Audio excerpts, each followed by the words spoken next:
ঈদের পর ধামাকা দেওয়ার কথা ছিল হচ্ছে অপু বিশ্বাসের। তিনি আমাদেরকে অপেক্ষা করতে বলেছে।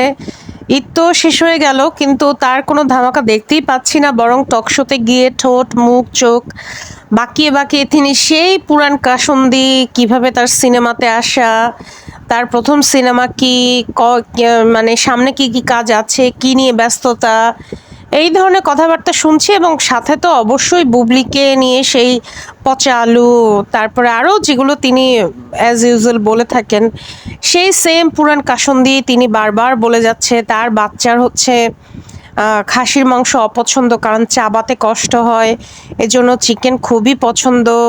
তারপর হচ্ছে শাকিব খান টাকা দিয়েছে শপিং করার জন্য কয়দিন আগে, যখন অপু বিশ্বাস দেশের বাইরে গেল, ওই যে আমরা ফটোশ্যুটগুলো দেখলাম। তারপরে হচ্ছে শাকিব খান নাকি জয়ের জন্য ঈদে জামা কাপড় পাঠাইছে। তারপরে আরেকটা টক শোতে দেখলাম সে বলতেছে যে শাকিব খানের সাথে যেন তার বিয়ে আবারও হয়ে যায়, যে মানে সেই কথাগুলো যারা কমেন্টে বলে তাদের মুখে যেন ফুল চন্দন পড়ে, একটা সংসার সে বাঁচাতে চায়। তো নতুন করে সংসার গড়ুক, সমস্যা কি? সে তো বলছিলই যে সিঙ্গেল ছেলে ছাড়া সে বিয়ে করবে না, সে ইউজড কাউকে বিয়ে করবে না। এখন তো আদতে শাকিব খান ইউজড হয়েই গেল, বুবলিকে বেবি দিয়েই ফেললো। তো যেখানে বুবলি এবং সাকিবের একটা সংসার আছে, বাচ্চা আছে, সেখানে সেই লোকের প্রতি আবার কুনজর দেওয়া অপু বিশ্বাসের, এটা আসলে কেমন বিষয় হইলো? এটা তো পরকীয়ার মধ্যে পড়ে।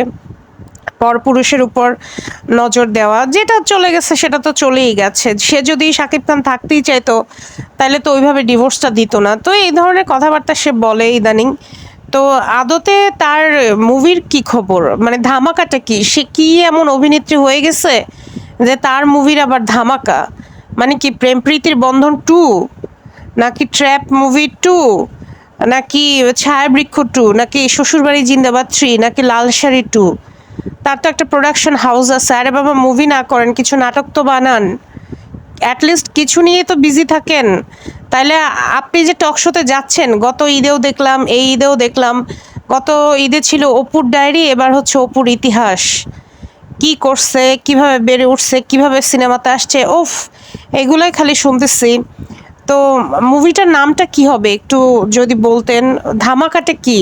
নাকি তুফান 3, যেহেতু তুফান 2 অলরেডি রায়হান রাফি ঘোষণা দিয়েছে, নাকি দরদ 2, নাকি রিভেঞ্জ 2? একটু জানান। ধামাকাটার জন্য ওয়েট করতেছি, কারণ আপনি গত বছর নির্বাচনের প্রচারণার সময় বলছিলেন যে এখন তো নির্বাচনের ব্যস্ততা, নির্বাচন শেষ হয়ে গেলে আমি নতুন মুভির ঘোষণা দিব। সেই নির্বাচন শেষ হয়ে গেছে, 6 মাস হয়ে গেছে, এখনও নতুন মুভির কোনো ঘোষণা আসতেছে না। আমরা এগারলি ওয়েটিং। দিদি প্লিজ কিছু একটা দেন আমাদের জন্য। আমরা তো আসলে আপনাকে নিয়ে কন্টেন্ট না বানাইলে আমাদের ভালো লাগে না। প্লিজ আমাদেরকে একটু সাহায্য করুন। ধন্যবাদ।